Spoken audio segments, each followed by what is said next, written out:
Here we go. So our purpose and mission for IntEnt is really derived from the need to develop, train, support, and inspire principled entrepreneurial and entrepreneurial leadership at BC. When we started in 2016, this was something that was not available, and we have since grown this organization to have over 587 plus members, which is great. And our mission is really derived and based on the core Jesuit principles of building and doing good, creating good moral leaders that make positive change in our community. And so the apprenticeship program is just an element of that, as well, as we try to do good in the world. And so we have a number of programs designed to build skills and networking opportunities for our graduate students at Boston College. And our membership is across all 8 schools at Boston College, not just the Carroll School of Management, but BC Law, Arts and Science, School of Social Work, the Woods College for Leadership and Advanced Studies. We've got theology, nursing, education, and such. So it is really broad, in such that we try to create a very diverse set of programs to basically allow the graduate student to choose their own adventure. So we have workshops that are monthly that allow the actual graduate student to learn skills and meet their fellow graduate students, which is now all online. And then also the apprenticeship program, which is our outreach program with the local community to help local startups improve their business operations, scale effectively, and at the same time mentor our graduate students so they're able to get skills that they can transfer into their future careers. In addition to that, then you have the Incubator Program, which is there to really qualify a business idea. So you've done the apprenticeship program, maybe you now have an interest in starting up your own business. So this is where that Incubator Program is allowing to do just that. And so with our coaches, we'll guide you in that sort of vetting process of your idea, how to research it, how to actually curate it and build a plan around it so you can validate if this is something you want to go full time with, or really just going to exercise the sort of the mental muscles on how to validate a business idea. And lastly, the Accelerator Program, which is to help firms take a business that's already vetted and then scale it so they're ready for investor funding. So from the beginning to the end, we hope that our graduate students really benefit from the necessary opportunities and skills that they learn so they can go out and do good. So with that in mind, I'd like to lead it off with Candorful and co-founder Pat Hubble. Thank you. And Pat, if you have other people on the team here that I need to put on, yes, just let me know. Please add Brett Huntley and William Moore if possible, but I'm actually most of the first page, so you can work on that while I get started if you'd like to keep things efficient. Sure. Here we go. So tell me if this is good. Yep, that's great. That's great. So first of all, thank you very much, Ed, and the rest of the team for inviting us to join in on this great event. This is the first time we've done this. It was very valuable and beneficial. We'll talk a little bit more about that on the last slide, but I just wanted to express my gratitude to the school, to your team, and to Brett and William for all the great support. So just as a little background, Candorful is a nonprofit, 501c3 nonprofit, which puts a different spin on the business model of a typical startup. But we are at the same time using a very typical for-profit methodology for bringing our service, and that is a double-sided platform. So we think of that in terms of Uber, right? So I've got a car, you need a ride, and we are going to get together and everybody's happy. So what we do is we have a job interview coaching platform where we have a group of interview coaches, people from industry who want to help, and we match them with veterans, transitioning military and military spouses for live practice interviews. So platform for matching, enabling people to do good and enabling people who have already done good to get support and practice so that they can make their way into the civilian job market. So our apprenticeship deliverables were pretty simple. We needed help with funding, which is something common across for-profit and nonprofit. With a nonprofit, it's typically grants and corporate sponsorship. So I was looking for support with grant research and writing, as well as outreach to corporate partners, potential corporate partners. And we were in the process at the time trying to head into a technology build with Salesforce. So we were thinking maybe support with Salesforce admin. We'll talk about a shift we had with that. And regarding the team, so my name is Pat Hubble, as Ed said. I'm co-founder and executive director. And I've been working on this for 4 years with my co-founder, Pete Sukitz, who you can see in the picture on the right. And I have a background in management consulting, engineering, and career advising. And I also am the mom of a 2015 BC grad. So with that, assuming we've got everybody up, Brett, why don't you introduce yourself, and then William, and then you guys can take it from there. Hello, everyone. My name is Brett Huntley. I'm a first-year full-time MBA student, and I'm also a 9-year veteran of the United States Coast Guard. So Canterful was something that really jumped off the page to me, given my background. And with that, I am actually a current Canterful candidate and going through the process. Hello, everyone. My name is William Moore. I'm a second-year full-time MBA student, and I am also a IntEnt officer. So I currently serve as the IntEnt VP of Technology. If we want to go to the next slide.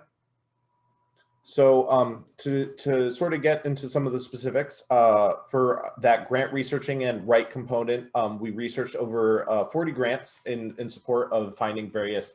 And one of the things we had noticed was we were able to also make a distinguishing between good grants that were worth pursuing and a bunch of grants that were maybe the less bit for Canterful. And as Pat has always tried to stress, we felt that that was a good use of basically being able to not just, expand upon the good areas, but focus on the areas where maybe less effort is thing. And that's very useful and very helpful.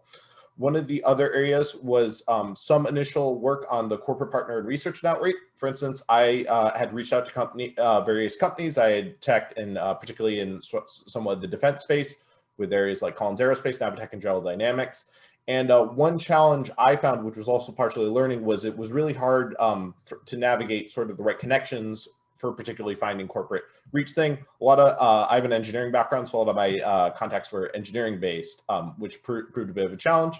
Brett had also connected with Roots to Roots, which is a Maine-based veterans organization. And, while not necessarily a funding lead, they were still a good outsourcing thing and have a potential source for Canterful candidates. Finally, just as a note for the Salesforce administration, when we had shortly around when we had boarded on that, Canterful was working with a supplier, a tech partner to basically work on that. And the main takeaway is it's sort of that particular deliverable went out of scope of what what Brett and I could work on. So it ended up being helped by sort of other aspects of Canterful. So then I'll go back to Brett. Yep, and we can go to the next slide, please. So one of the things that we started when we first got to Canterful was they were gaining an intern to support their onboarding of the coaching team, as well as what William just talked about, part of the Salesforce development. And so we kind of focused on the research in alternatives and creative funding methods. So in January, we realized that, part of the problem that Canterful was facing is how are we going to get funding? First of all, as a nonprofit, in the nonprofit operating environment, how do you effectively and efficiently grow and scale a nonprofit? And then how do you make money outside of grants and sponsorships? And so Pat, William, and I had a lot of conversations about that. And I thought that was one of my biggest takeaways was operating within a nonprofit versus a for-profit company and how different those can be.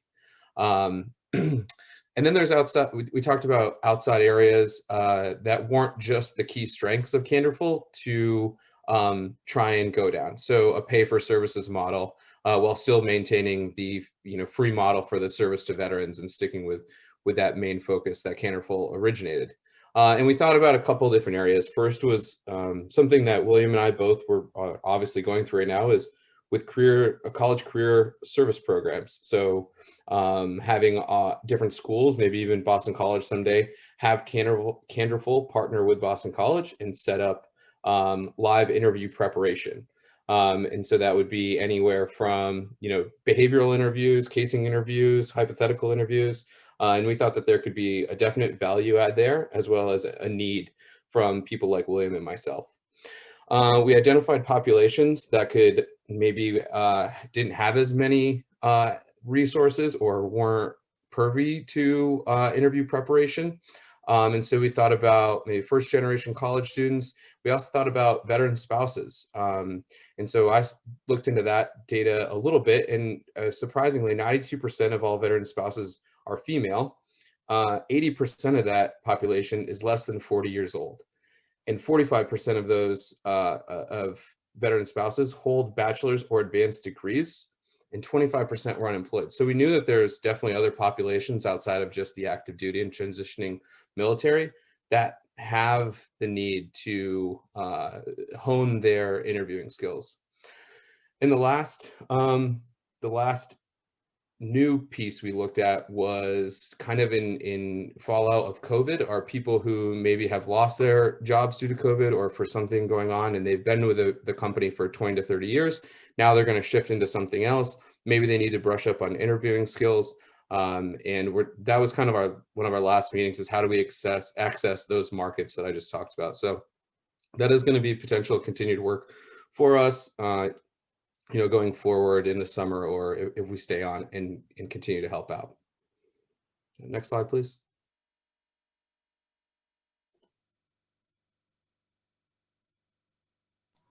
Yeah, so just as a quick wrap up, I know we're running a little low on time, but for me personally, one of the things I really learned with this experience was getting out of my comfort zone when reaching out to people through corporate outreach and a lot of the sections. It was definitely the idea of, being willing to have conversations with people, even if that's not necessarily something I'm particularly used to, which was thing. And then also just for Canderful, difficulty of getting funded for a demonstrated need, and just generically unique problems facing a nonprofit startup. And for me, I thought the value proposition makes a lot of sense from a personal perspective, both as a veteran and a current MBA candidate. I think this type of service is one that isn't really out there for people, and definitely one that could take off as more and more people need this type of practice. So I'm the last word on this, which is an awesome place to be. So again, I want to thank everybody for letting us participate. Personally on my side of things, we run as a very tight ship. My co-founder is a veteran, but works full-time job and has triplets. So I don't really get a chance to interact and work with him lately very much. So working with Brett and William was fantastic. Because it gave me a chance to bounce a lot of ideas. So having that added points of view, and even having to explain things to them, was very valuable to rethink through things. So I really appreciate the opportunity. For Canderful, I do want to say Brett and William did a really excellent job winnowing down a list of grants. I know that might sound lacking elegance, not very fancy, but this is really what in my humble opinion, a entrepreneur journey is like. It sounds very elegant, but it actually has a lot of nitty-gritty work and a lot of not very pretty work. And so this was massively helpful and saved me and Canderful a lot of time. So I wish we had more time to continue working on this with them, but thank you again for letting us participate. And Brett, William, thanks so much. Thank you, Pat. Thank you all. That was great. Next, we will have Corals to Locks with Diane Austin and Pamela Shattuck, and I will bring on Jessica as well.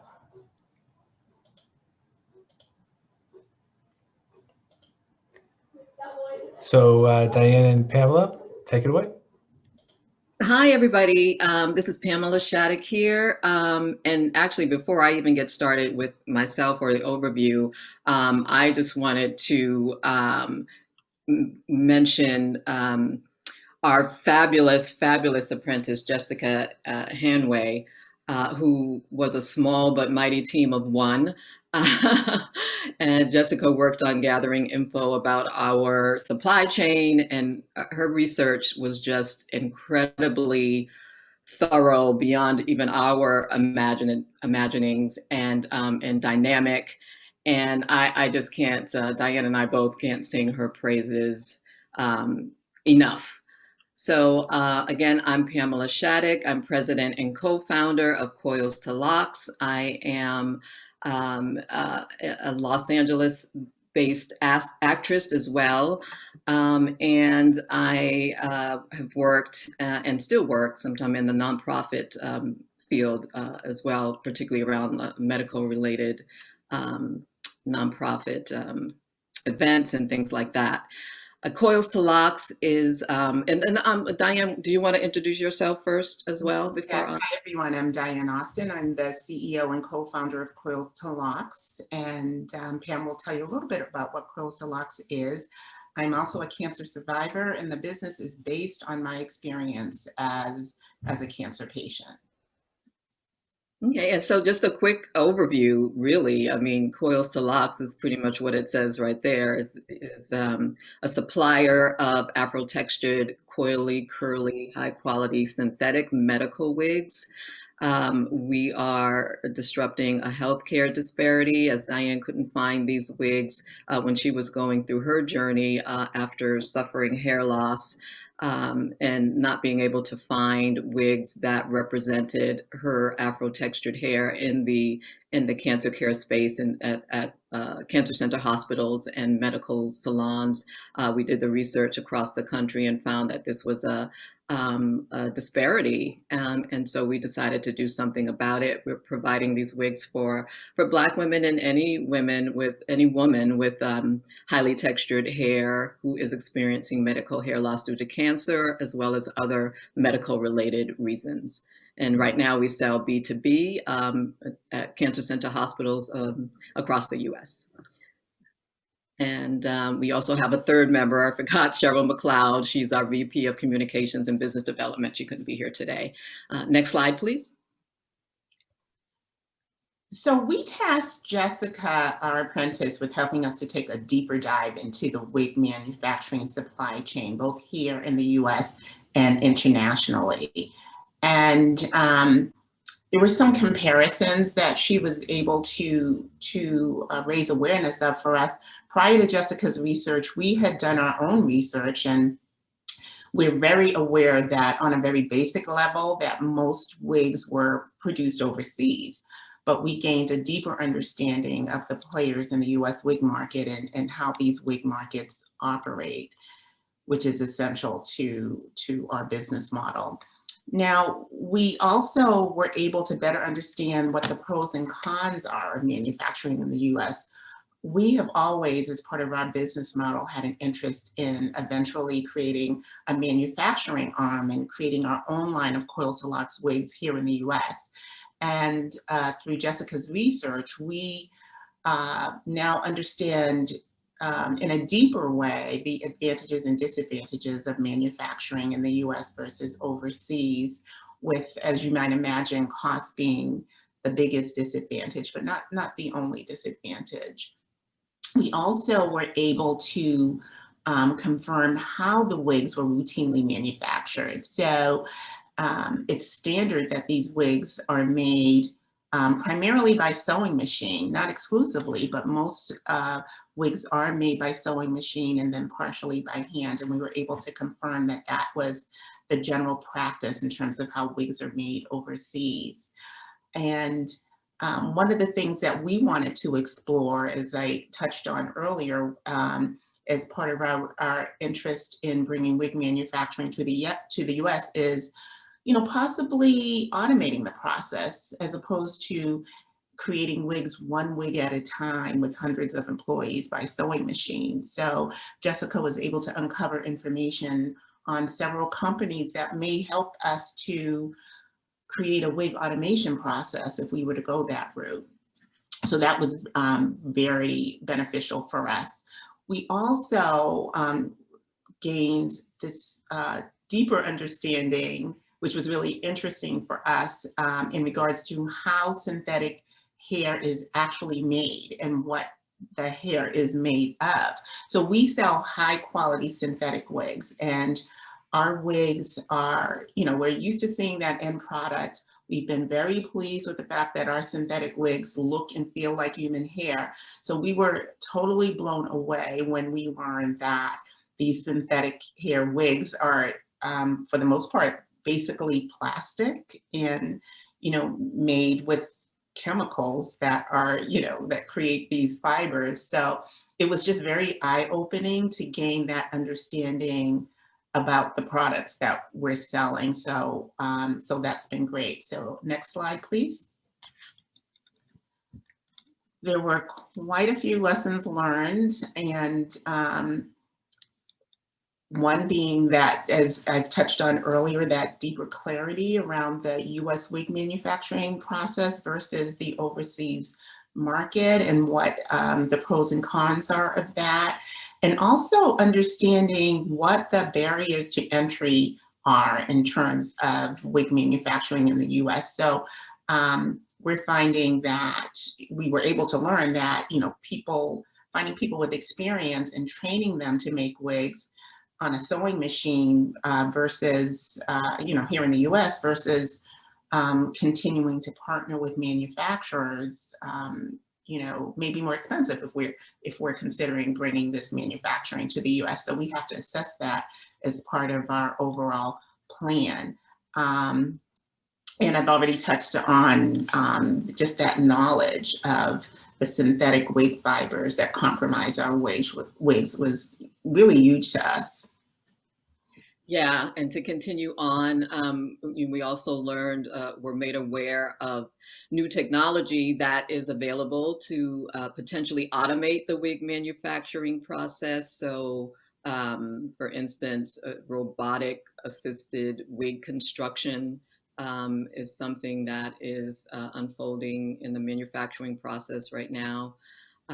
We learned that individuals with knowledge of wig making are in high demand, and there isn't necessarily any credential that you have to have, but if you're armed with time, a sewing machine, and some other things, you can make that happen. I think there are some certifications you can get, but it's not required, I guess. Also, that the data provided has made us re-examine our strategic plan related to bringing wig manufacturing to the U.S., which is something that we do eventually want to do down the line. But I don't think, our eyes were open to the process that will take. So, it may take us a little longer to make that happen. And also, although there are a handful of U.S. wig manufacturers, the international market is the major player with wig imports. And that even in the U.S., wig manufacturers have relationships overseas. So, overseas is still the big player, mainly China, and then I think Indonesia being second are the big players in wig manufacturing. And on the US end, we're mainly wholesalers, and then we're selling to the retailers. So we want to pull in Jessica to see if there's anything she wanted to add to the lessons learned. I know hopefully we're not running too much over. Hey, so first of all, I just want to thank the Coils to Locks teams for letting me jump on for the past few months. It's been great learning so much about the supply chain. So I think the key learnings that I had, and just kind of reiterating what's already been said, was just how integral the supply chain and procurement process is to the strategy of Coil and Locks. And just how, the main inputs here are both labor as well as plastic polymers used to manufacture the synthetic wigs. And given this high level of labor intensity, the majority of wigs are produced overseas right now. And just there's a lot of challenges in recreating that manual labor within the US. And I think, key developments in this field will be the use of robotics going forward, and specifically developing out manufacturing processes using robotics in the sewing production of the wigs. But right now, we aren't really there yet. And I think in the next 5 to 10 years, we'll see development in this area. But, I think it goes back to Coil Locks to really evaluate, without that robotics development right now, how do you want to proceed within the market? Thank you, Jessica. And thank you for this opportunity to present and to participate in the program. Thank you very much, Coils Lock team. That was a great presentation. Next, we have Couch Pros with founder Chris Collar.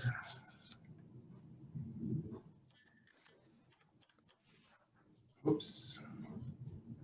Where are we?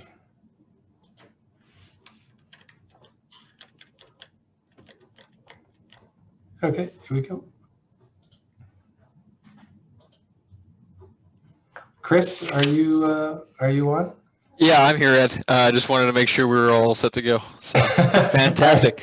Yeah.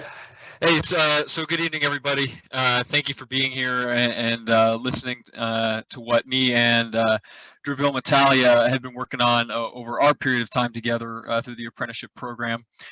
So real briefly, Couch Pros is setting out to fix the problem of a highly fragmented esports market where gamers are trying to monetize their hobby in a variety of ways, whether that's streaming, in-person tournament matches, or content creation.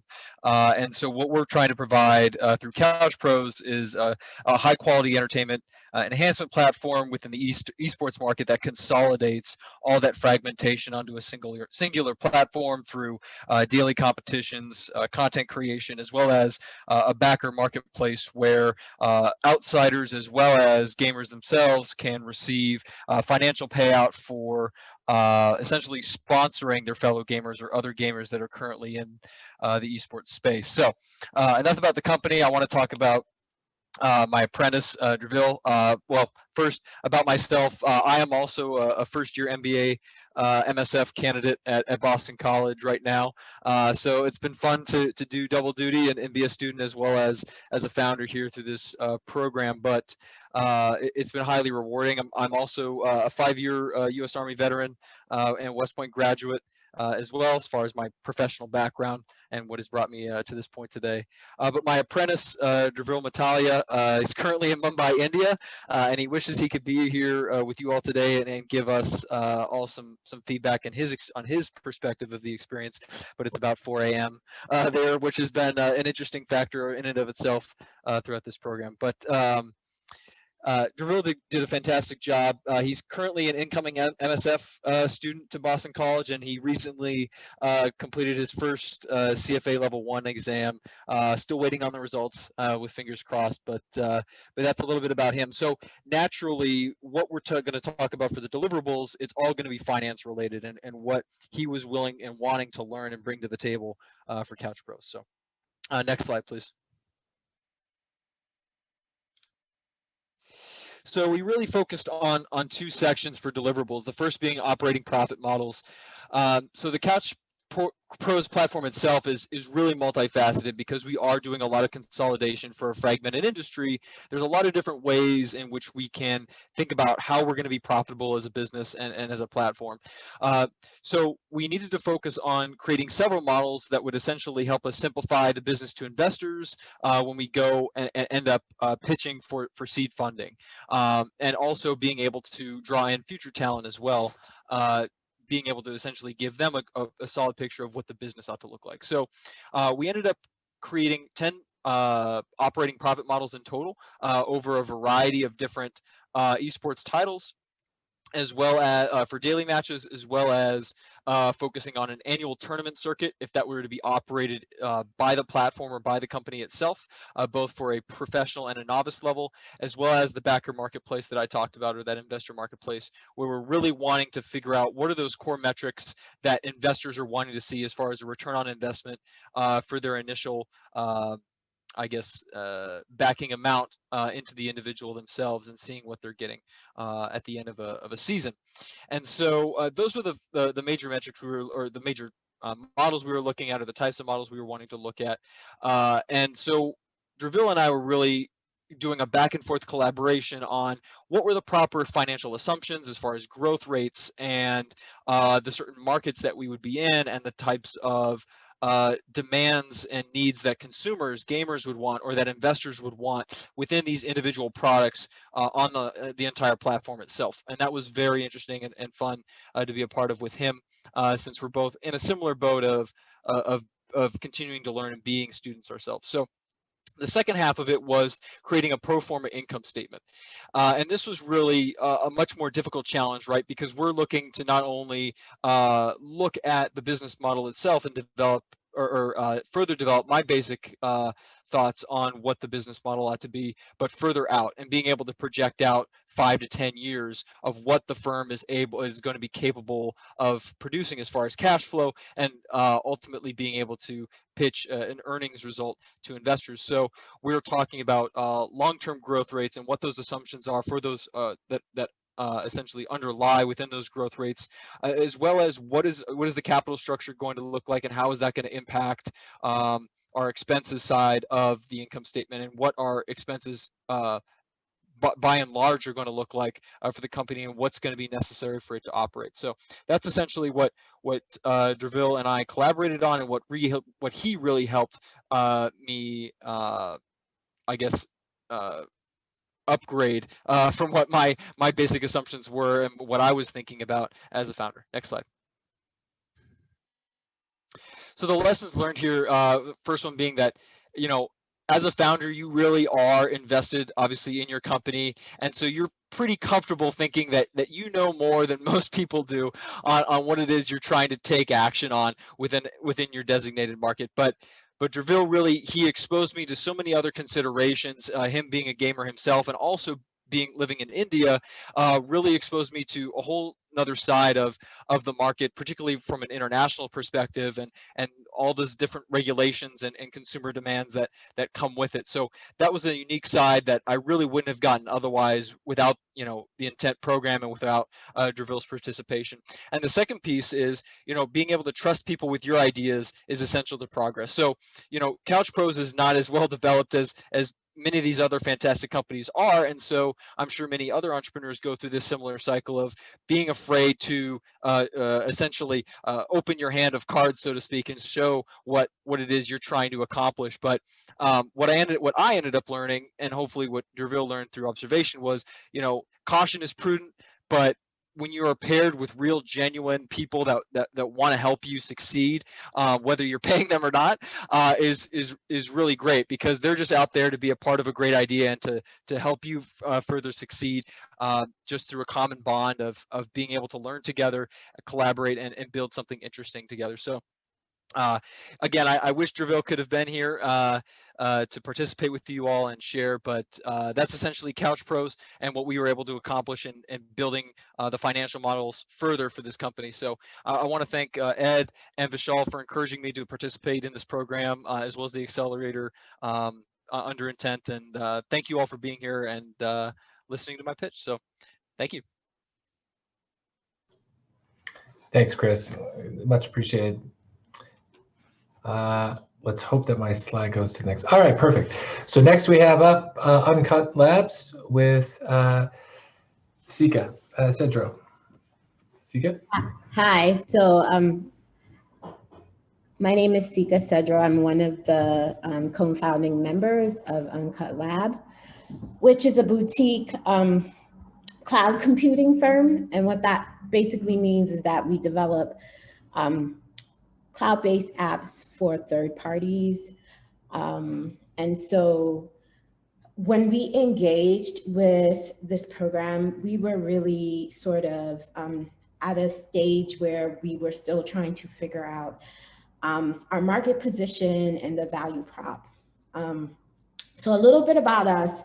We are a hodgepodge of second generation immigrants and also first generation immigrants to the US. We're a bunch of serial entrepreneurs. And so we came together saying, we've done so many companies, we know how to fail quick, but do we know how to really make a small business in a market like the US?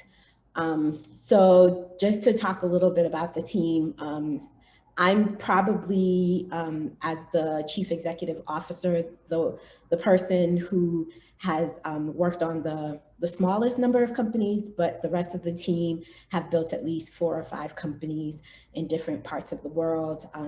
People have worked in Latin America, in Sub-Saharan Africa, and in Europe. And so when we came together, we were really thinking about how do we sort of create solutions for this mid-market firm. And because we had, the majority of the founding team had worked outside of the US, it was quite an adventure to kind of figure out, what is our value prop.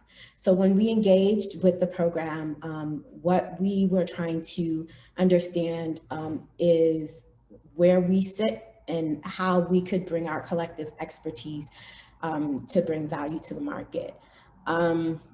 So with that said, Gia, who is our intern, I don't believe is online right now. She couldn't make it because she had a scheduling conflict. So I'll be speaking, and if Gia, you happen to be on the line, please feel free to jump in. But when we engaged, can we move to the next slide, please? We kind of threw the kitchen sink at Ed. So because we're kind of new, we had a lot that we needed to get done.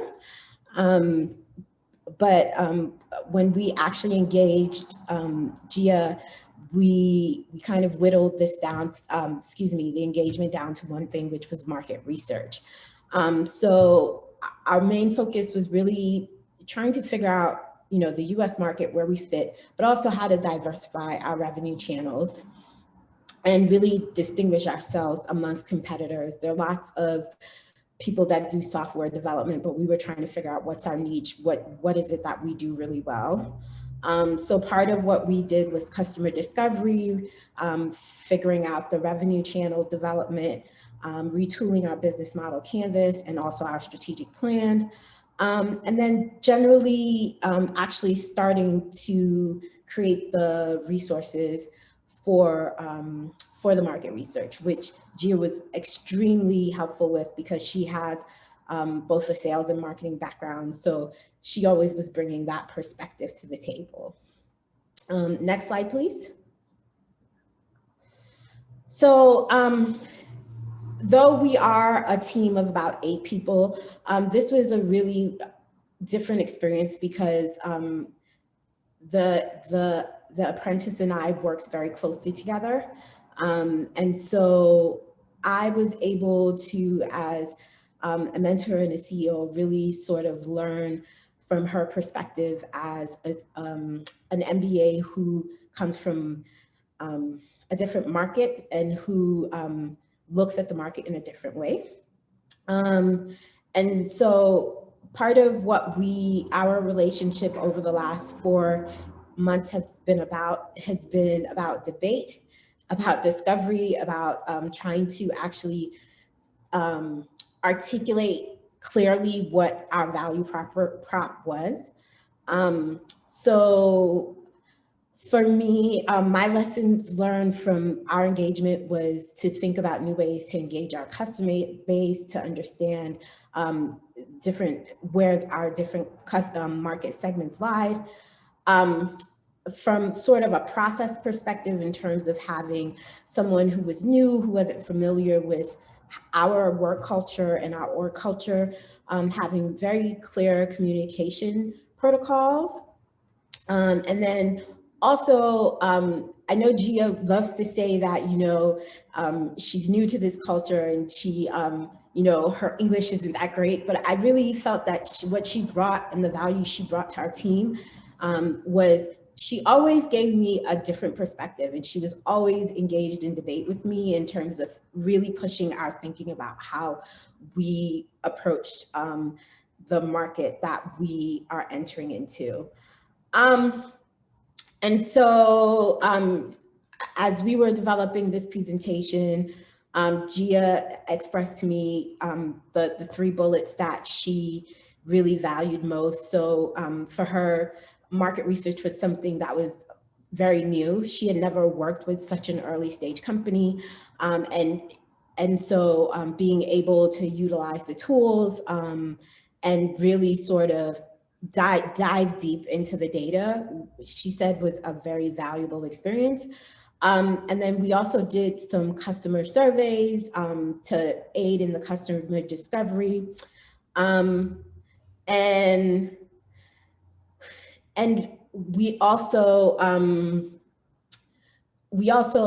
talked a lot about her actual coursework and the applications within the context of the actual apprenticeship program. What she expressed that she wished there was more of was actually more time. So we actually are now about to deploy our customer discovery methodology. And unfortunately, because the actual apprenticeship program is ending, Geo will not be part of that. We do have other interns that will be part of the implementation. And we have just found so much value. We actually were successful in creating 2 new revenue channels, really understanding like where we provide value and which ecosystem we fit into. Now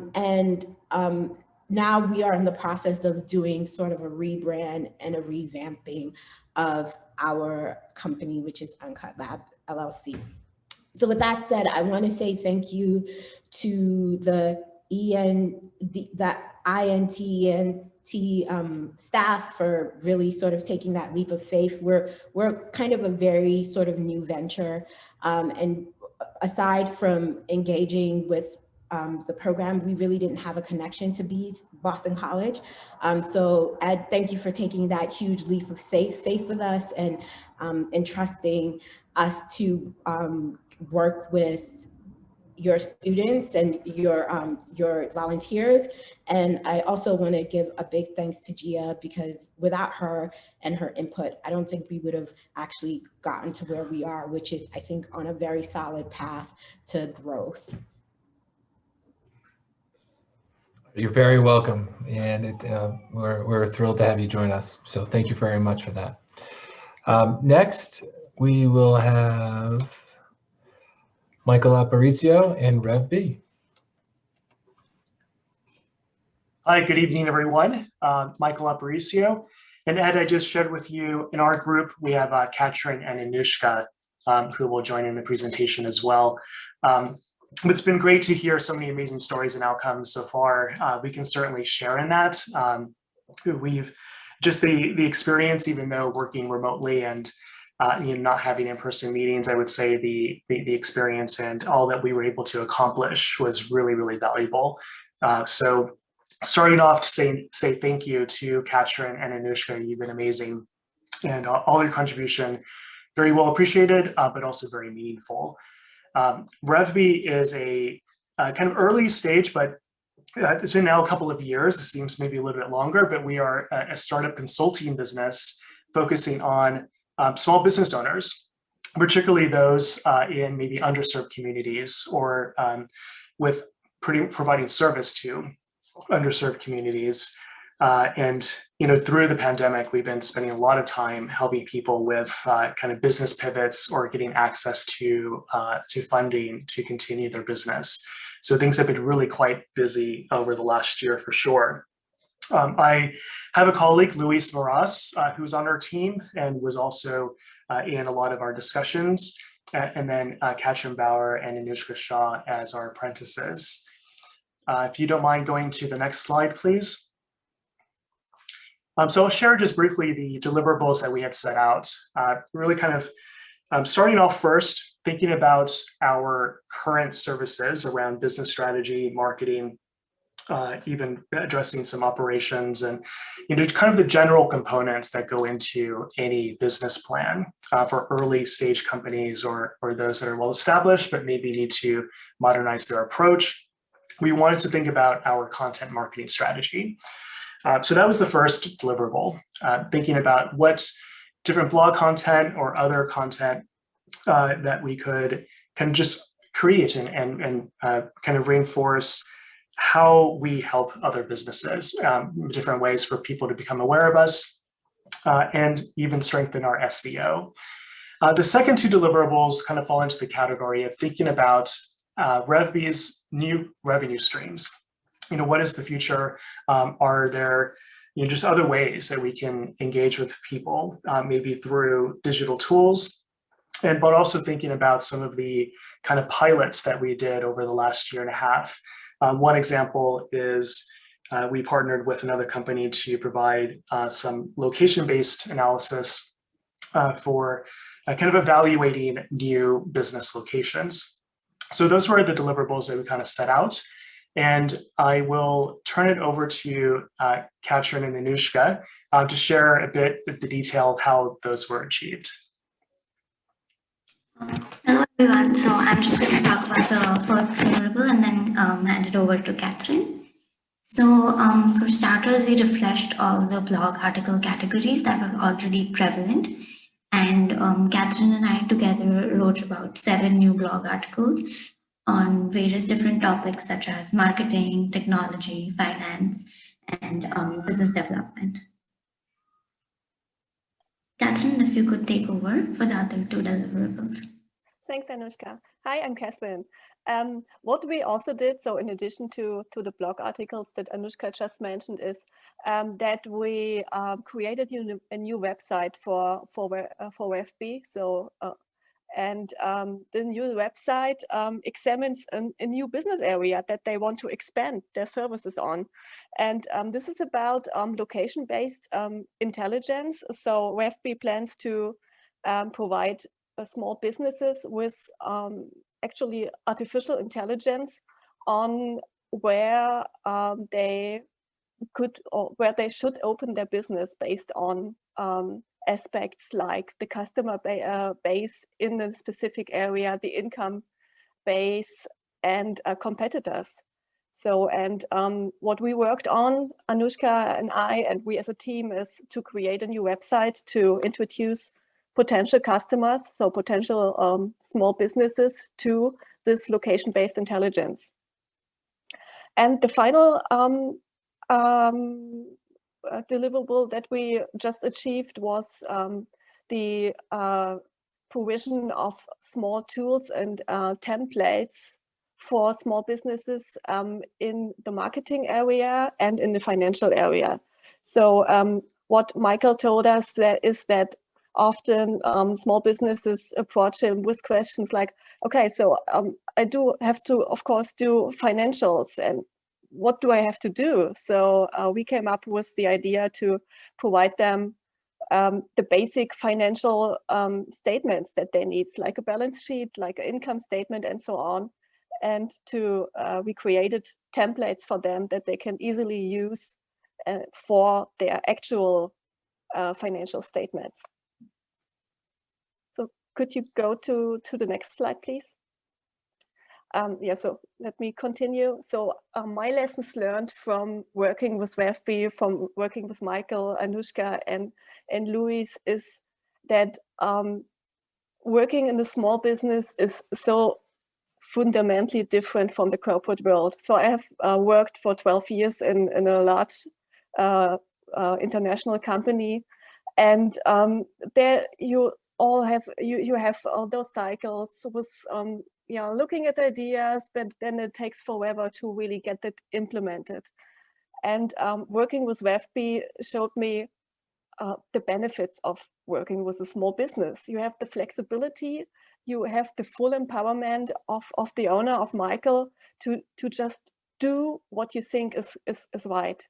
So we came up, Anushka and I came up with ideas, and Michael just said, go do it. And that was so refreshing and just lovely to see that we can bring our ideas to life on our own without a lot of back and forth and discussing if this is right or that is right. And this comes also there. I come also to my second learning, is that I've for the first time I worked with softwares like Slack or the website builder Wix. So as I just said, we built this new website and we created all these new blog entries, and we did it on our own. So Anushka and I did it on our own on this website builder, and we also published it. And so it was just really, from a technical perspective, a great experience, and from the personal interaction, it was just lovely to have the possibility to work with WebB. Thanks.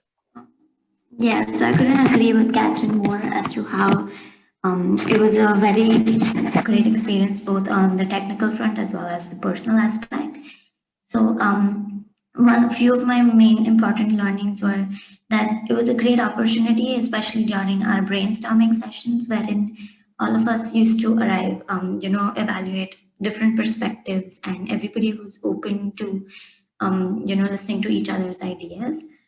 The second point was that interning at so many places in India, I saw a massive difference in the work culture. So that is also very important for me. And on the technical level, I improved my research skills and writing as well as communication skills. And thank you. Thanks, Katrin and Anushka, for sharing that. And it's just been amazing also to just now see like real tangible developments and results in the work that we did together. I really appreciate that. If anyone goes to our website, you'll see some really great blog articles written by both Anushka and Katrin. So that's going to be always very valuable.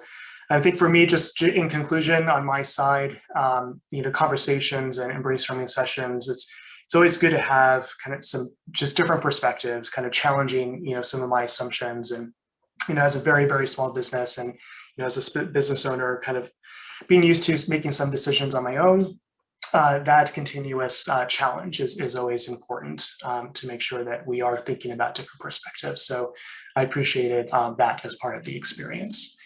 So thank you for kind of listening to our little story here.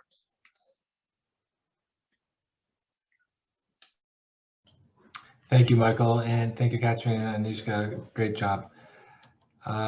Next, we have Hannah Hunstead with Grit.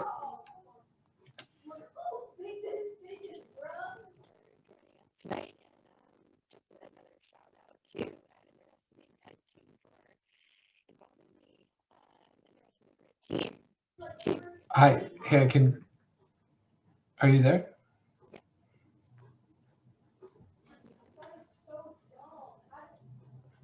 You may have some. Can you hear me now? I can hear you now. Yes. Okay, so sorry about that. I was just giving a thank you to you and the rest of the IntEnt team for involving me in the program this year, as well as the accelerator. It's been kind of like the team that I didn't necessarily have as a solo entrepreneur, and it's been great to bounce ideas off of the other founders as well as the apprentice participants.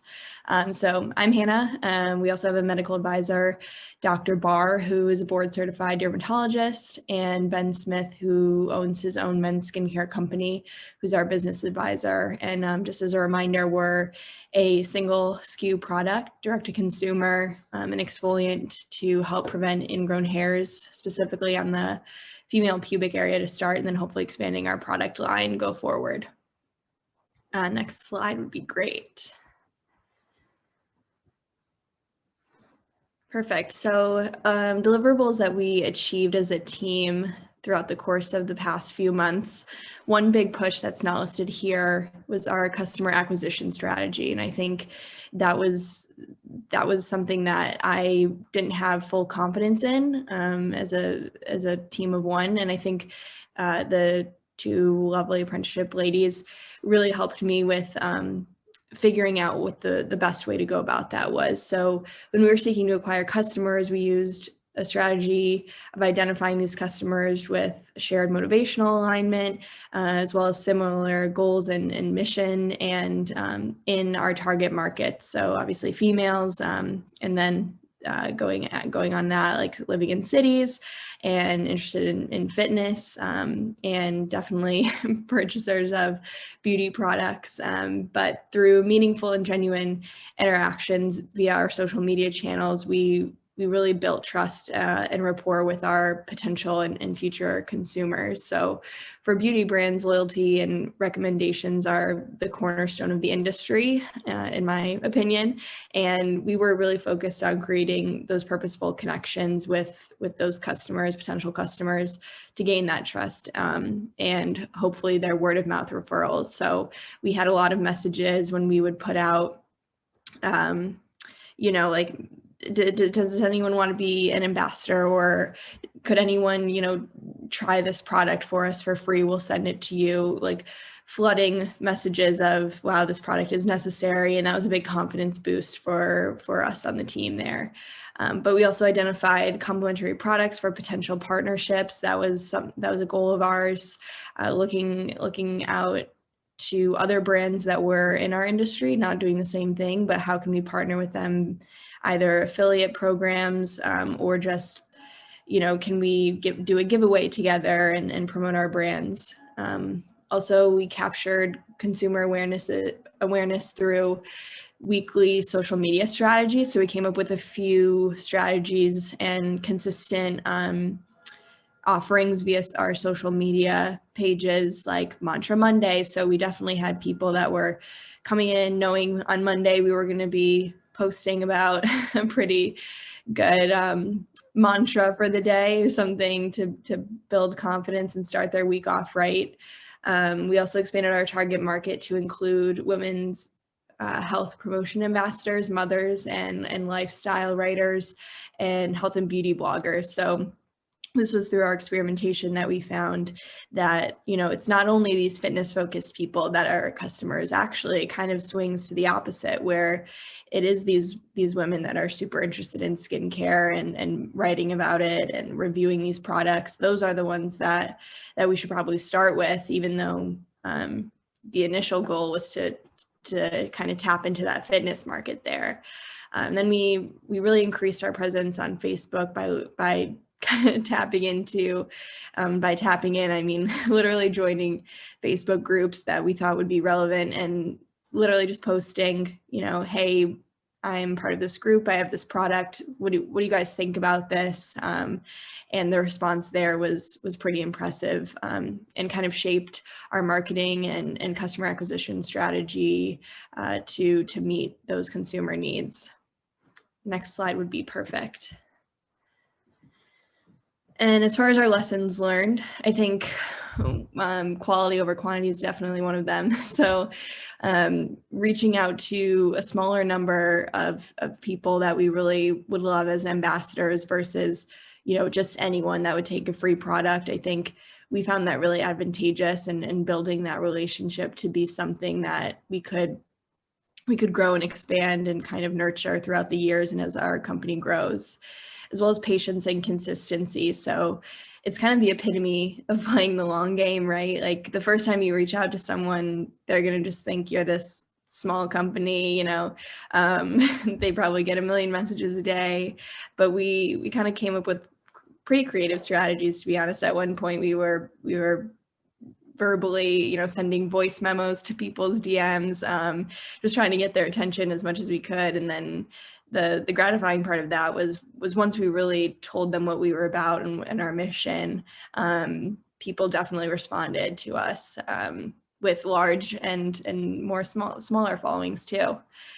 And then leadership styles. I think this goes more for me, but they were lovely enough to include this too, I think, just to kind of make me feel better.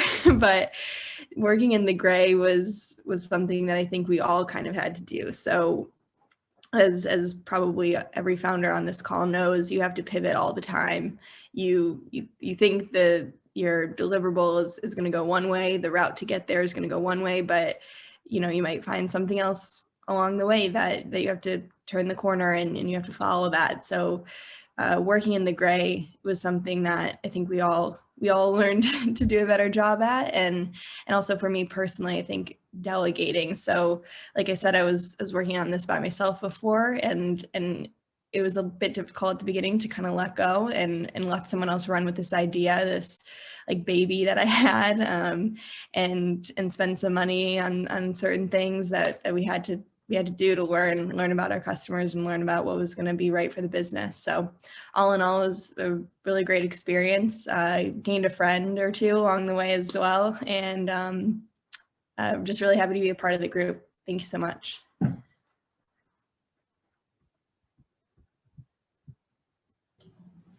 Thank you, Hannah. That was great. And I appreciate your time with us and your honesty. That's great stuff.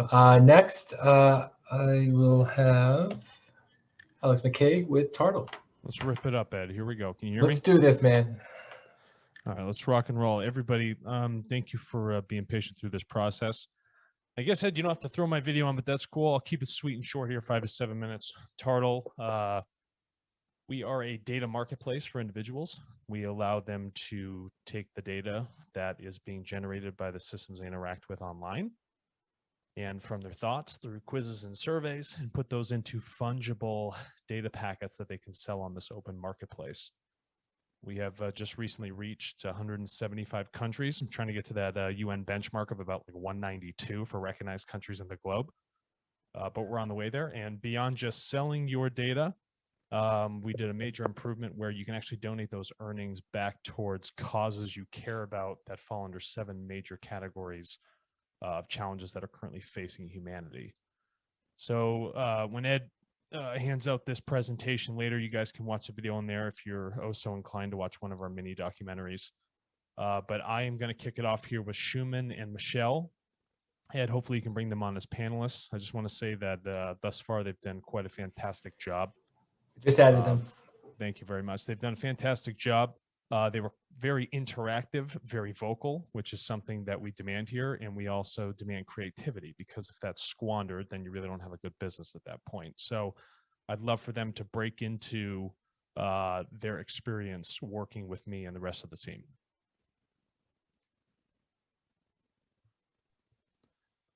Schumann, Michelle, you guys better step in right now, guys. Otherwise, you're going to make us look bad. Yeah, Hello? thank you. Thank you so much. Yeah. Can we please go on to the second page? And Schumann, would you like to start first? Sure. Thank you, Michelle. Thank you, Alex. And first of all, thank you, Ed. And thank you. I really appreciate the opportunity of the IntEnt program to offer me the chance to work with the Tartle. It's definitely been a very wonderful and rewarding experience over the past few months. So at Tartle, I contribute to a couple of projects. The first is the market data pricing modeling. So like Alex said, we are a marketplace for data sharing and data trading, and we are a free market, but we also would like to build a pricing model to generate a reasonable price as a recommendation for both sellers and buyers. And so this project involves some regression analysis to identify the key factors for pricing, and also use machine learning modeling to predict the price. So the other project I contribute to is the building of interactive system. So on our platform, there are two types of data. One is the data you integrate with some of your social media. The other is you input some of your data manually. So we would like to make this manual process more efficient and more interactive. So we were building this interactive system. It's pretty much like the Siri on iPhone. You can just literally have a conversation with the system, and during that, the system can get a lot of information, which would have taken a lot more time if you just input manually.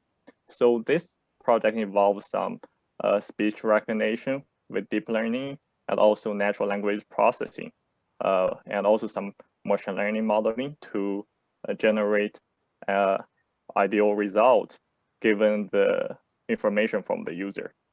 So I did all of these under the supervision of CEO Alex, and he also offered me a lot of fabulous insights on all of these projects. So so this, for my part, I'm handing it to Michelle. That's what I'm talking about, Schumann. Thank you. Michelle, kick it off and tell them how you felt about this, please.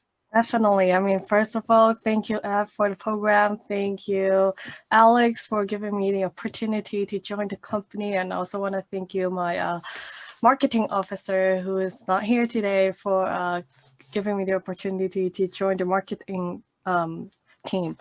Tartle is a company that has impact globally, and I'm really glad that I get to join the marketing team, where I get to investigate the Asia, especially the Southeast Asia and the and African sectors, and to help the firm investigate on the culture, demographics, and economics in those areas. And I also report to the marketing officer regarding what I think would be the potential opportunities in those areas and how would the economic trends would be in those regions.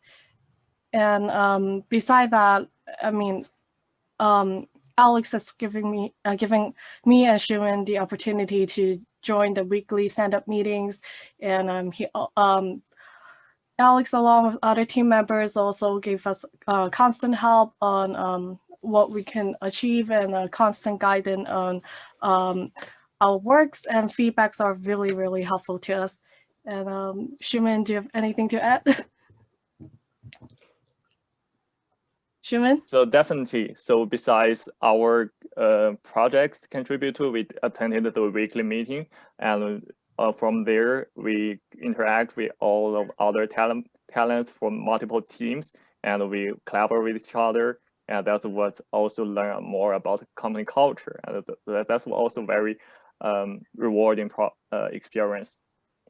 Yeah, and the company itself, it's a pioneer in terms of a data exchanging platform, and this is the reason that I initially chose this company, and I thought this idea is very creative and pioneering. So guys, culture, 1 out of 10, 2 out of 10, 10 out of 10? 10 out of 10. I mean, 100 out of 10.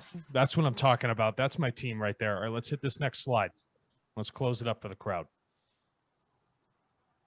Lessons learned. Here we go. Shuman, kick it off right here for yourself. Talk about it from the heart, please. Same goes for you, Michelle. Sure. So I definitely have learned a lot more than I imagined from Turtle. So first, I really admire how much the company values the equality of our society. That's also essentially one of the purposes of the company. So we all know that those social medias are taking a lot of advantage of our own data. That's basically where their revenue comes from. So while this Turtle platform offers us an opportunity and from which we can take advantage of our own data as well. We can get paid from our own data. And meanwhile, we can also make some contributions to a lot of good causes, which are beneficial to our society.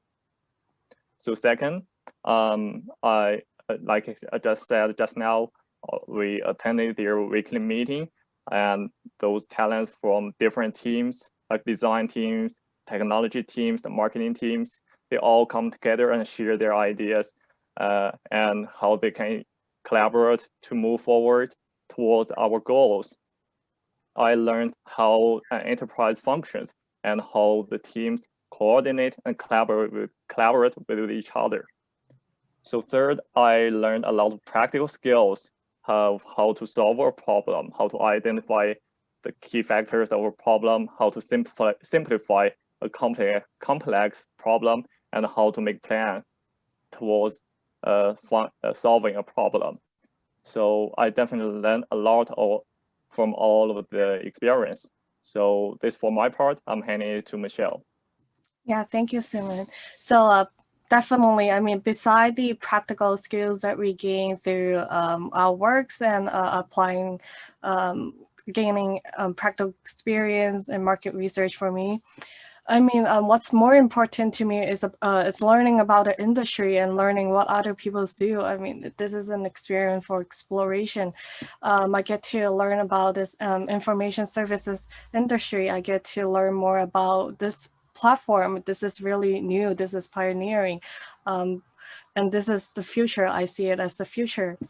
And I see it as really important that we learn about what we can use with our data. I mean, nowadays, the amount of data is increasing every day and exponentially.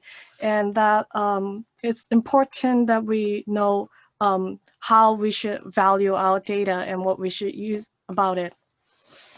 And I think this idea that the company has is it's really creative.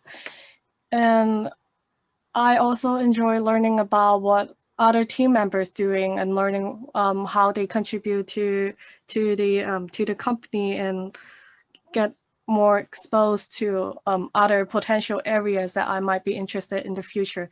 So overall, not only the practical experience that I gained from this apprenticeship is important to me, but also learning about this industry and other teammates' work. So thank you so much to Turtle, to Alex, to Ed for this apprenticeship opportunity, and also to my other team members and Shumin.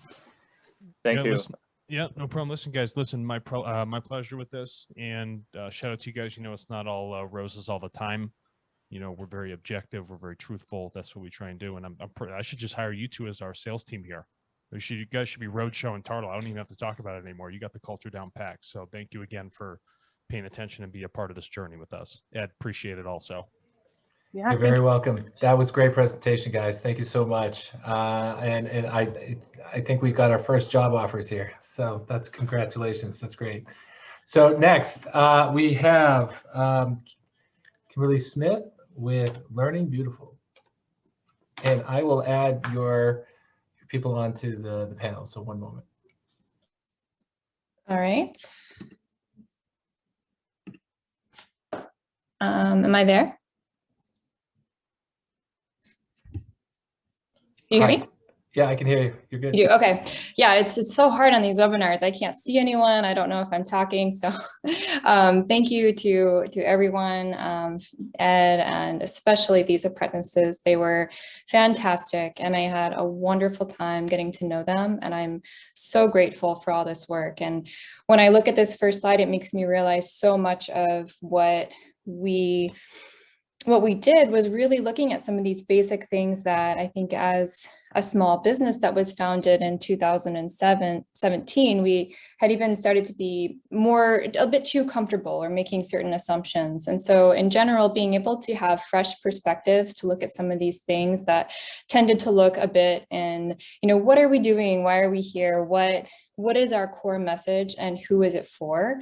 While that may seem really simple, that kind of ballooned into a huge thing. And, we started pretty broad and quite organic with these apprentices. So, we had a long list of things that we could use help with. Of course, there's a million things, but trying to find what was really useful and how best that these individual apprentices could bring their talents and their passions and hopefully learn something as well. So I'm very, very grateful for them. It was really fun. So I'm going to go ahead and let Miranda, Allison, and Lakshmi talk a little bit about what they've done. And please feel free to share any lessons that you've learned along the way. We're not super organized on our slides, but I'll hand it over to Miranda if she's there.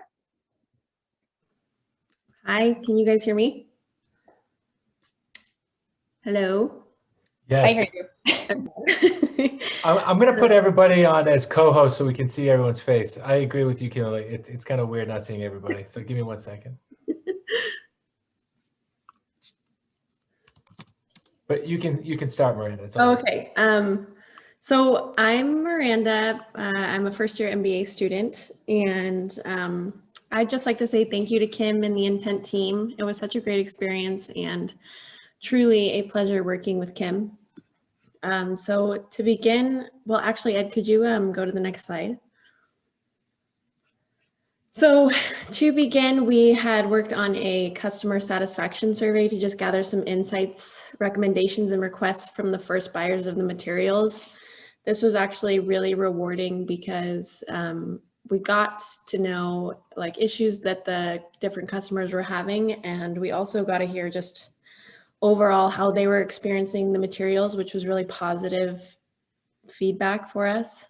And then in regard to the value proposition, we created some marketing verbiage for consumers to just better understand the materials and goals of the company. Right now, I think that we were pretty focused on computer science, but I think that we're trying to broaden the message a little bit more, which will be great. And then lastly, we performed some market research just to gain more insight on current competitors, what value they're bringing, as well as how they are different from Learning Beautiful. Some of the big takeaways, I think, were just how quickly things can change, and we just needed to stay flexible with what we were working on. But other than that, it was amazing and I learned a lot. That is all. Thank you, Miranda. Very much appreciate your feedback there. Is Allison on? Can you hear me?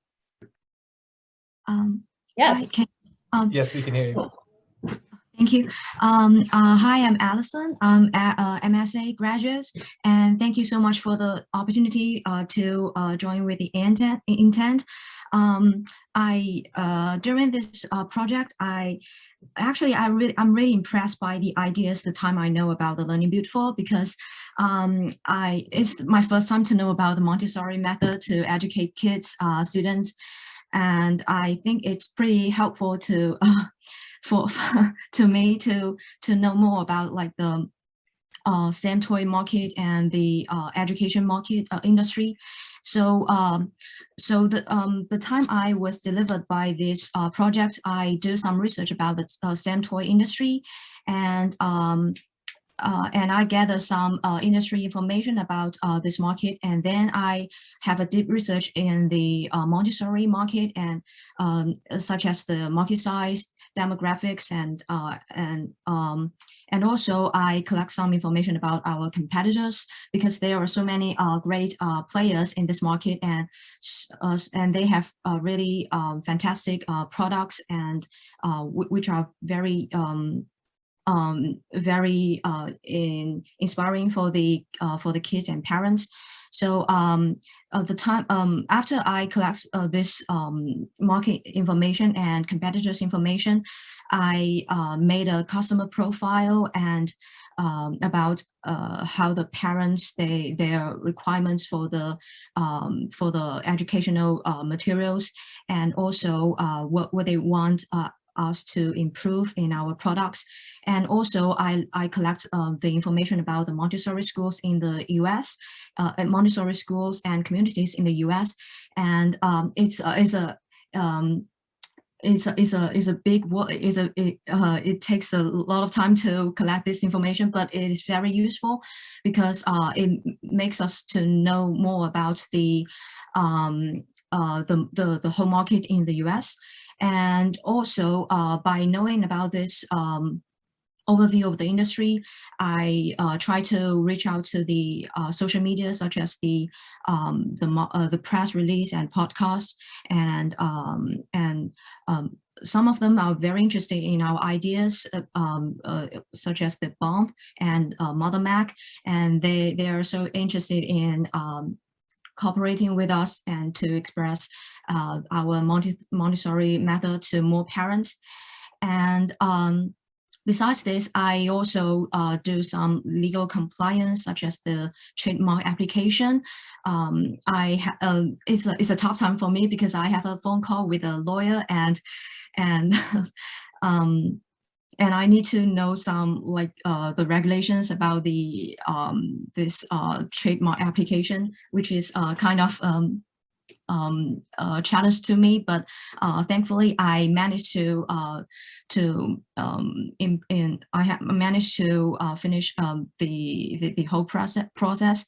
And since my major is accounting, so by knowing about this whole information about industry, the market, and our customers, the requirements on the products and the pricing, so I set up the financial statements for based on our current business, such as the income statements, cash flow, and balance sheet.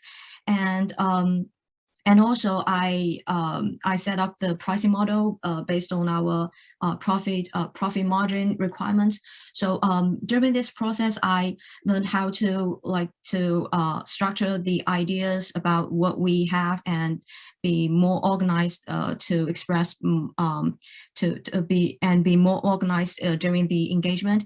And it also an interesting experience too, because the information I gathered can support, and also it's an interesting experience to work with other team members.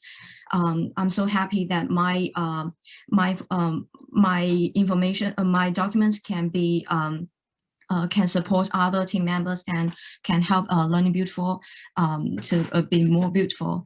So that's what I've learned, and that's what I've done. Thank you. Hi.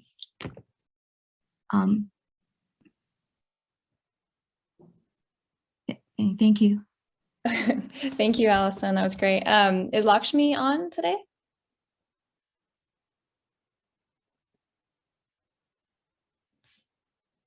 Lakshmi? No? Okay, you all hear me, right? I don't think Lakshmi's here. Okay, great. So I'll speak really quickly to Lakshmi. Joined a little bit later, but she worked to advise and consult on some curriculum items, specifically what we were doing with a new product. And she had a great perspective coming as both a computer scientist and a parent. And so in general, I think I'm so grateful for all the work that these apprentices have done. And I just want you to know that I think this is probably true for other businesses. Everything you did that was so useful. And I know that it's organic and often moving different directions, but this all really helps us move forward, and some things will become very, very relevant in the future. And so I'm really grateful, and thank you, Ed, and thank you, amazing apprentices. Thank you, Kim, and thank you, Allison, and and team. So that was great. Really appreciate the time, Miranda. Great job. So next we have Oscar Zepeda with OMC Authentic Tequila. Awesome. Thank you, Ed. Hello, everyone. My name is Oscar Zepeda. As Ed mentioned, I am representing OMC Group. I am the vice president and co-founder of OMC Group and our tequila, Real Zepeda Tequila. Who we are an organization that it's dedicated to facilitate the exportation process. So what we do is we consult the producer in Latin America to be able to have all the registration and all the requirements needed to bring all their products here to the United States. While doing so, we identified that we had a product that can penetrate the market, creating new experiences, and bring in something else to the table that it did not on the tequila market. Therefore, me and my father created Real Zepeda Tequila. This is a small batch craft tequila from a family-owned company, local business. We are located in Boston, and we have our distillery back home. With that, first off, I want to thank again IntEnt, Ed, and all the team for the opportunity. This is, I believe, our third time doing the apprenticeship, and it has been great. Once again, it excelled our expectations. Our team, my father, president, CEO, myself, vice president, we had 2 apprentices this semester or this year, Danny Yu and Darren Hitt. Both of them could not attend today. However, I do have their notes for the presentation. We'll want to go to the next slide, Ed, please. So deliverables achieved. I think here, and what I've heard from a lot of firms is this sense of adaptation towards what's at hand as well, which is COVID. For us, we did have certain deliverables that we wanted to meet, but as we started progressing, we started getting different approaches for what was current, which was COVID-19. For us, we are obviously a tequila, we're a consumer product, and our strategy was to enter the market towards restaurants first, because that gives us the ability to give the experience inside to the customer. When COVID hits us, then everything is closed. We have to change our mindset, we have to change our objectives towards a retailer side of things. So the fact that we had Danny Yu and Darren Hitt on our side helped us analyze and build and really analyze the strategy that we had. So in that sense, our deliverables changed a little bit, in a sense that we needed to identify once again how our product was going to impact, but now in a retail side of things, not on something that we call on-premise, which is the restaurant, bars, etc. Industry. With that, we started with the creation of a sales manual, Daniel and Darren Heath were very good at implementing with their own experiences and with their research abilities all the necessary aspects that a salesperson will need from our sales manual. That was great. The analysis that we did with our business strategy and implementing what we were able to brainstorm, that also helped us a lot, not only to shift our gears towards the retail side of things, but also to identify how the consumer was going to react to a new product without having that experience that the restaurant area will give you. Finally, with the research, we also had the opportunity to get introduced to potential business partners and investors. With the business strategy and everything that we were building, we were also able to create a final presentation to them, something that was very useful to know the insights of Daniel and Darren. And with this, something very interesting, while we were in the process, we obviously we carry our inventory here in Massachusetts. All of a sudden, the warehouse that we had decided to sell all their installation to Amazon. So in the middle of our apprenticeship, we had to shift gears as well, but not only in the business strategy, but also on the operational side of things, in which we had to react very quickly. And one of the things that, and if we go to the next slide, Ed, please. One of the things that Darren and Daniel express in their lessons, and I have them written down, is this fact of, as a small business, medium business startup, how important it was to be able to adapt to the changes. And it can be changes from the context, from the environment, just as COVID-19, or something very, day-to-day, like changing a warehouse, etc. So with that, it helped us a lot to understand what we had. I believe that with what they said to me on our last meeting and what I have written down from their lessons is that they understood that, first off, as a small business, international business, you definitely need to have some sort of background to know and to learn about your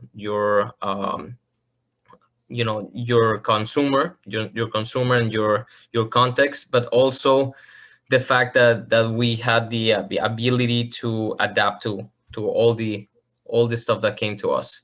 For me, it was great because, once again, IntEnt gave me the opportunity to have different voices, different talents, and mindsets that will help and helped a lot the strategy that was shifting due to the current atmosphere. So we were able to organize, we were able to restate, we were able to finalize what we wanted to ultimately, with that research that we also create, had a presentation and have a connection with different business partners that ultimately we think that they're going to make an impact towards where we want to go. So again, I really appreciate IntEnt for the opportunity. Darren and Daniel were very helpful and very, I want to say, open-minded, in the sense that, yes, we started with these deliverables, but stuff happens. This is where we need to shift our gears, and this is what we need to focus on. And they were very open to that. And knowing that we had the type of persons that can handle those changes and not only handle them, but also help you, and also have that insight of saying, yes, this is what we want in general sense, but let's focus on this, and we're gonna make it happen. That helped a lot with the energy and the passion that we have for our company. So that was for us the apprenticeship program, which was great once again.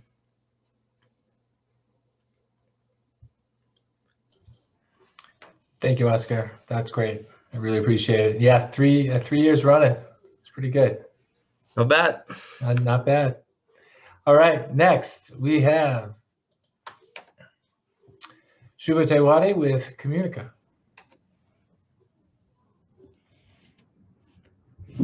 Hi, Ed. Yeah, thank you so much for giving us this opportunity to share our experience of apprenticeship with everyone. I'm in school right now, so yeah, gotta have masks on. Yes, so we are Communica. It's a startup that runs in the space of learning and development. We specifically operate in India, and we're a small firm, so and all our training programs are conducted in person. So when COVID hit, it was a big setback for us. And since we are so small that we do not have enough infrastructure or workforce to, we did not have that even at that time a year ago to move suddenly to online modules. So it took us a while, and it was a difficult process. So we had two main challenges in front of us. One was rebranding, and second was marketing efforts and building our tech infrastructure. And as Hannah mentioned, I can relate to this, that letting someone in to take care of your baby, to help you do that, was a difficult thing for us to do, because up till that point we had done everything in-house. But thanks to IntEnt, thanks to Ed, that they gave us wonderful apprentices, Alexis Freed and Thomas Katuki, who helped us sail through this journey. And I really appreciate their contribution. We have our one of the apprentices here, Alexis. I would hand it over to her to share her journey with Communica. Great, thanks so much, Shubha. And I just wanted to give a quick shout out and thank you to the IntEnt team for allowing me to participate in the apprenticeship program. I think it was very valuable, and I learned a lot of lessons participating with Communica this year. If you wouldn't mind going to the next slide really quickly, Ed. Thank you. Oh, there we go. So the deliverables we had were website development and marketing goals. As you can see, based on the lovely graphics that Shiva made, we basically completed the majority of the website development goals and not so much of the marketing goals. What we found as we were working on the Communica website is that the marketing goals kind of went hand in hand with the website development, and just sort of seeing, okay, what would our clients want to see? And since our clients were mainly students and their parents, we wanted to know, what would they find useful in terms of understanding what Communica does and how they work? So a lot of our marketing goals and website development were catered more towards that end of the spectrum. And a lot of what we did was research on effective tools for the website. And again, what our clients would want to see, such as potential testimonials from past students, information about the team at Communica, types of classes that Communica offers, such as employability skills and communication in professional spoken English, along with opportunities to join Communica in more ways than actually just taking the classes, such as volunteering.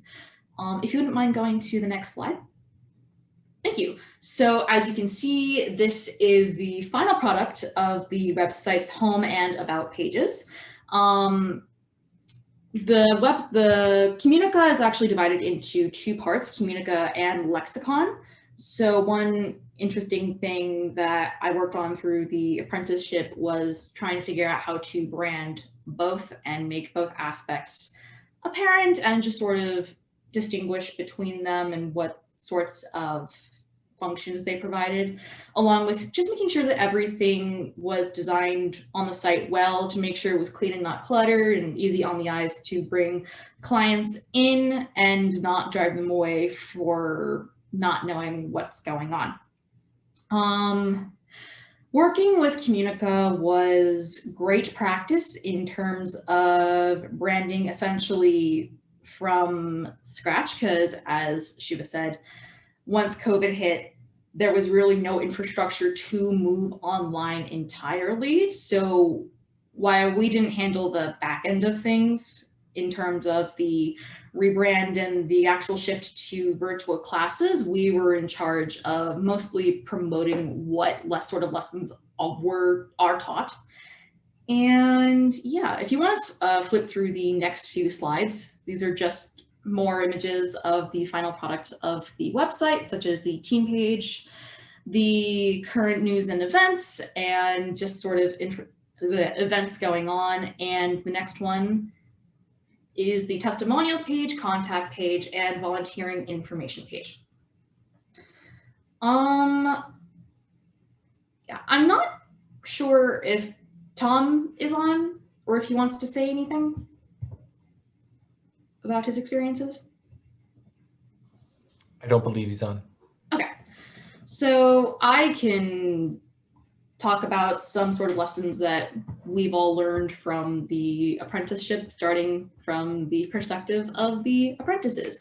So my background is that I'm a student in the Master's of Accounting program and didn't really have any sort of business education before this. And the places I worked before were all very rigid in terms of structure and policy, because it dealt with tax and you can't really break any rules in tax. So one of the most important things I learned while in the Communica apprenticeship is that sometimes, especially in situations like these, risk-taking and flexibility are super important and can actually be good in getting the ball rolling and making sure ideas are just flowing and ensuring that progress is being made. It doesn't all have to be rigid all of the time. And following along those lines, I also learned that it doesn't matter if a product is perfect or not. Sometimes just getting it out there for people to view and so engagement can start is really the best thing you can do. Perfection, it's great, but sometimes you just do not have the time for that. And in order to get business, you just need to make sure that you get the ball rolling and stuff like that. And yeah, Shubha, did you have anything else you wanted to go over? Sure, yeah. So from startup point of view, we also got to learn a lot through this experience. And first learning for us was that team members, with entrepreneurial spirit and risk-taking abilities are so valuable for success of any startup. And Alexis and Thomas both were very helpful in doing this. I especially big shout out to Alexis, who was wonderful. Her dedication and her involvement in the work that she does is incredible. So if I told her like 3 things to do, she would take care of 5 other things around, and that used to be very helpful. And I like to work as a team, so I'm not very comfortable or very used to giving instructions that, okay, do this. I would just tell the essentials, and then Alexis was a perfect person to, team up with, where she would take care of the rest. And for me, long-term relationships are extremely valuable in terms of, Ed knows that very well. So yeah, I really can say now confidently that Alexis and Tom are 2 folks that I have, made friends with, and not just friends, but even in future, I'm sure Communica would love to stay in touch or associated with Alexis and Thomas in some or the other way. And another important point that I learned through this experience is that a balance between, cultural fit and diverse perspective is very important, because we needed a fresh perspective coming from outside, but we also needed someone who could, understand the work culture of Communica and how we run and how things function. And there were a lot of challenges considering the time difference and the different schedules. But yeah, Alexis, Thomas both were pretty flexible, and they took feedback very well, feedback from me, feedback from Team India, and yeah, they were fast to implement the changes. And I'm extremely thankful to IntEnt and Alexis and Thomas for accompanying us throughout this journey. Thank you so much. Thank you, Shubha, and thank you, Alexis and Tom. That was great. Next, we have Where's Woody? Now, I think Mike Norwood is calling in or is trying, but I know Trevor's here, so I don't know if Trevor, you want to kind of lead or such. Hey Ed, yeah, I'm not 100% sure if Mike's going to be on. He's having some technical difficulties, so I figure for the sake of time, I might try to lead this thing myself. You can do it, man. You can do it. So yeah, for those of you who don't know, Where's Woody? It's a local apparel manufactured retailer to the Massachusetts, New England area. It's got a signature bold coastal style, as Mike likes to say, and unique in that it's doing most of its manufacturing here locally in New England. Factories in Everett and in New Hampshire, I believe, is the new one that's just coming online. So, you know, Katie and I were tasked with a couple of different things to help Mike out. The first was inventory and omni-channel efficiency. That was more on Katie's expertise. She's a part-time student. She works for New Balance.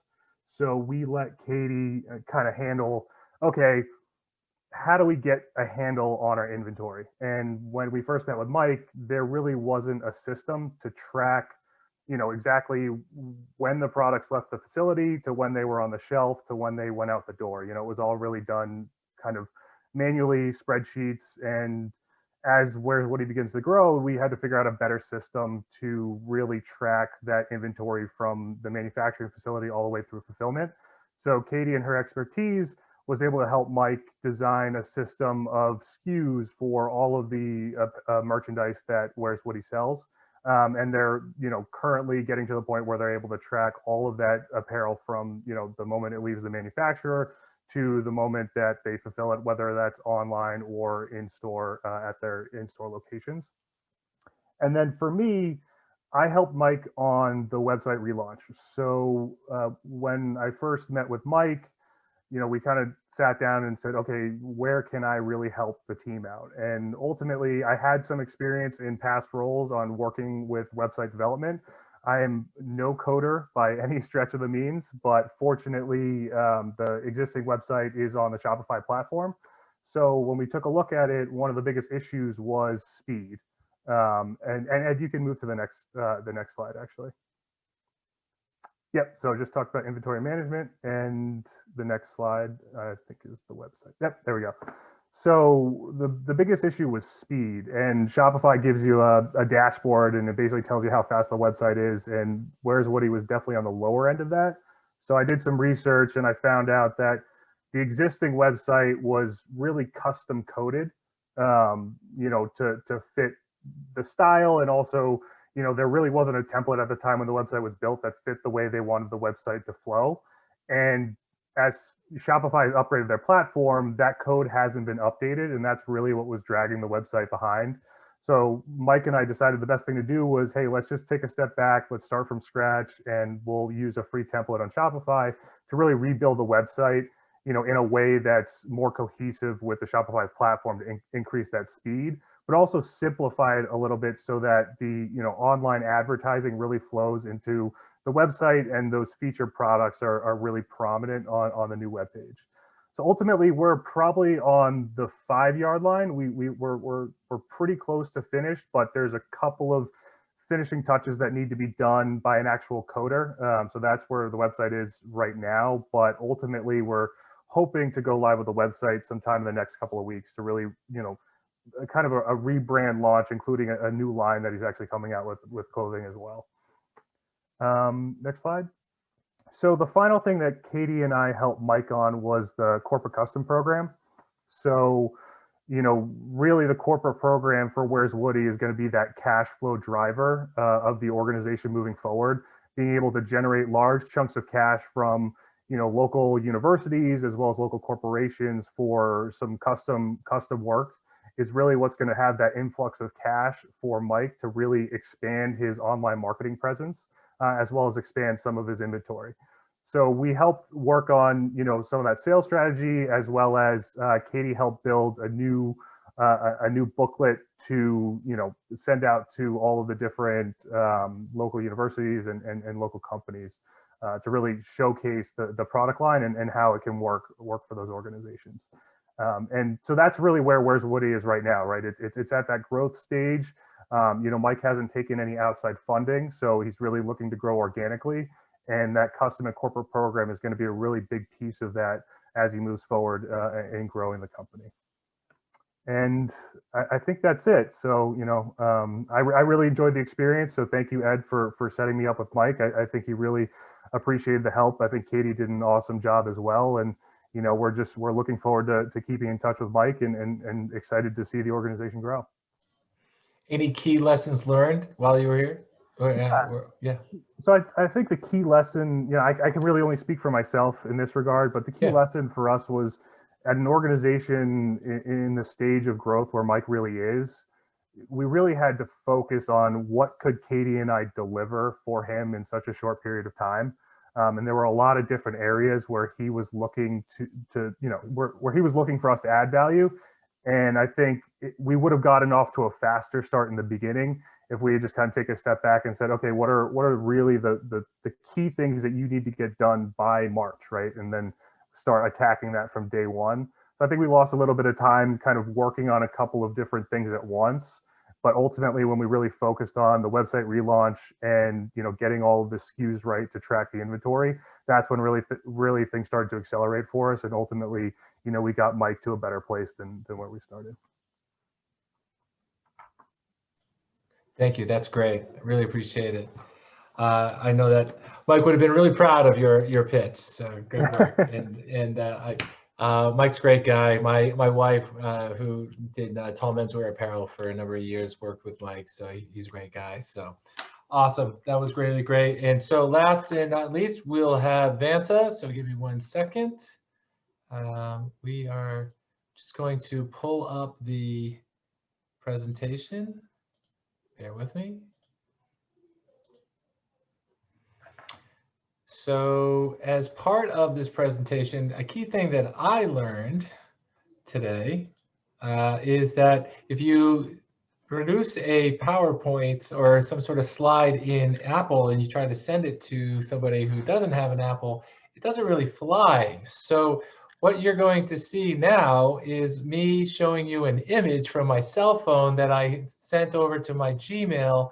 So it's really all over the place, but you get to see the mug shots of our fabulous interns. So I just wanted to just say, first and foremost, thank you, Matt, Ben, and Adnan, for your hard work and your effort and your contribution throughout this apprenticeship. This was a unique sort of experience, whereas prior apprenticeships were about 2 to 3 months long. This was definitely, about like 5 months long, so definitely a longer duration, but I believe we were able to get quite a bit, completed. So for purposes of just, for background, so Vanta is a youth esports development league, and we are focused on kids ages 9 to 14. This business came from as a result of my son being cyberbullied playing Fortnite online. And cyberbullying is an apparent, it's widespread on online gaming. The market is massive, and the need is there for an adult in the room, some structure. So as we're building out our organization, we've got 5 founders.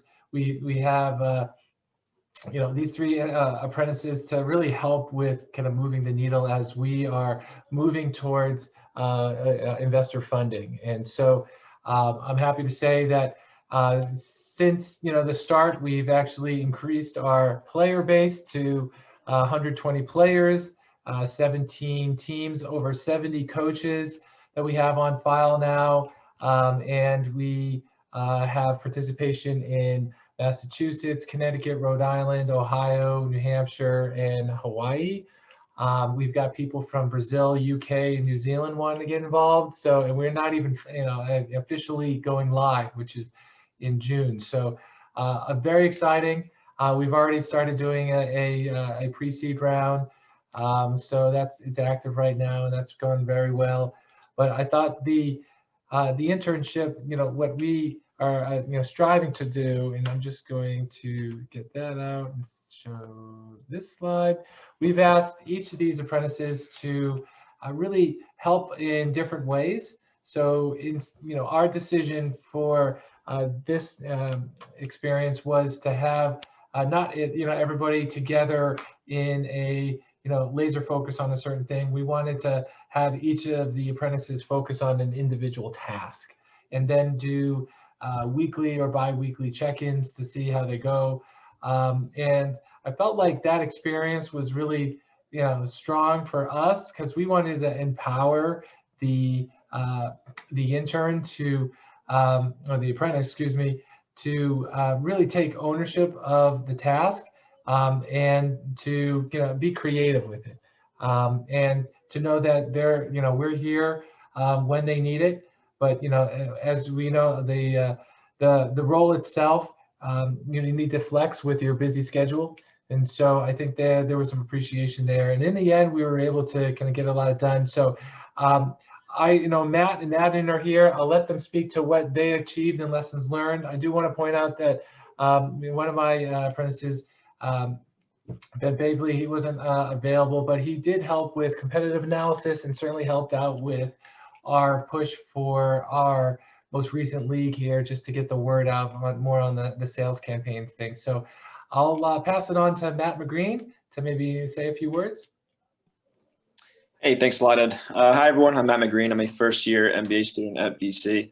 And like Ed said, I was tasked with really developing a social media marketing strategy around our Instagram platform.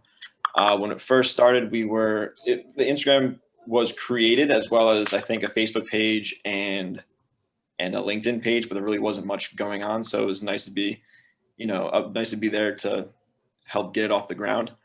The experience was awesome because I have zero marketing background or zero marketing experience altogether. So it was really cool to be able to dive into a project that was new and something that, I could put on a resume and say I did help with a marketing strategy when it's something that I've never had experience in before. As most small companies and startups experience, there is a bit of shuffling that goes around. So I was quickly transitioning from marketing to lead gen. And again, that is something that was new for me as well. But it was really cool because my 5th grade teacher back in like 2006 is now a principal at Tiverton High School. And it was pretty neat because I was able to reconnect with her. And now Tiverton High School is a member of Vanta Leagues. So yeah, it was really cool to be involved with this whole entire project. And Ed, I really can't thank you enough and really did enjoy our time together. No, you did great. Thank you so much. Adnan? Hi, my name is Adnan. I am a part-time MBA student here at BC, and I also work full-time. I'm just grateful for this opportunity that I had with Vanta. I've been just working with like corporate companies all my professional career, so this was really a unique kind of different opportunity to learn how the startup world works. And for my assignments, I just worked on finding an accounting system for Vanta, and also have helped researching different ways of financing that Vanta could use. So my findings, I will just quickly go over that. I just thought that QuickBooks was the best for Vanta, and I looked into other software as a service softwares. But QuickBooks was one thing that stood out was that it's easy to find bookkeepers for QuickBooks, and other services, they were not that well known. And for funding, we divided it into short-term and long-term. For short-term, we just found that some microfinancing like GoFundMe, or there was one called Kiva, where we could get some microfinancing. And then for long-term debt financing and crowdfunding, the one crowdfunding platform that was suitable for Vanta was Fundable. And I don't want to just go into too much details with that, but yeah, for crowdfunding, it just requires a lot of paperwork, and you have to have 2 years of like financials filed with S&C. So that was like more long-term plan. For short-term, we did think, and since Vanta works with fighting cyberbullying, we think we could maybe apply for some of the grants available, and that would be another way to fund Vanta. yeah, that's pretty much all I had for my assignments. Yeah, that's great. Thank you so much. And I know we're coming up to time right now. So wanted to thank you all for participating in the apprenticeship program, and all your presentations were phenomenal. Thank you so much for the founders for allowing us to share our time, our energy, our students, to help your organizations. And thank you, my fellow colleagues, fellow students, for your time and your trust and intent to to partner you with local startups. I hope the experience was fulfilling and meaningful for all. And if there is interest in participating again, we will start this up in the next academic season, next academic year in the fall. But for those, this is great. I really appreciate, the opportunity here. We're looking to write up a case study on this. So we'll have some publications, and once we do that, we'll share that with everyone. So everyone, I wanted to thank you for joining today, and I wish you all a pleasant evening. Have a nice night. Thank you all. Thanks. Thanks a lot. Thank you. Great appreciate it.